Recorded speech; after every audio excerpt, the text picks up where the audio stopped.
কি বলে মাপ চাইতে হয় বলেন তো? আস্তাগফিরুল্লাহাল্লাযী লা ইলাহা ইল্লা হুয়াল হাইয়ুল কাইয়্যুম ওয়া আতুবু ইলাইহি। এই তওবা পারেন তো আপনারা সকলে? আমি যেটা বললাম পারেন তো এটা? আস্তাগফিরুল্লাহাল্লাযী লা ইলাহা ইল্লা হুয়াল হাইয়ুল কাইয়্যুম ওয়া আতুবু ইলাইহি। এইটা পড়ার সঙ্গে সঙ্গে হাদিসে বিশ্বনবী বলেন, পাহাড় সমান যদি গুনাহ হয় বান্দার, এই তওবা করার সঙ্গে সঙ্গে আল্লাহ তার গুনাহগুলি মাফ করে দেন।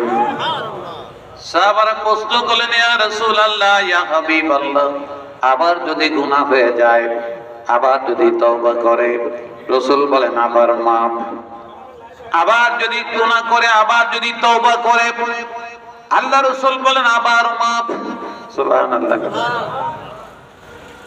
কারণ বিশ্ব নবী বলেন, তওবা করার ফলে আল্লাহর বান্দা যখন ফিরে আসে, আল্লাহ পাক রব্বুল আলামিন বলেন, সোনা দানা সহকারে উট হারিয়ে গেলে উটের মালিক যদি ফিরে পায়, সে যেমন খুশি হয়, আমি আল্লাহ গুনাহগার বান্দা যখন তওবা করে আমার কাছে ফিরে আসে, আমি আল্লাহ তার চাইতেও বেশি খুশি হয়ে যাই।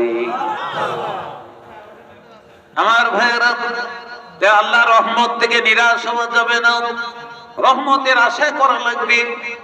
আল্লাহ রহমত যদি বান্দার প্রতি না থাকে, বান্দা বাঁচতে পারবে না।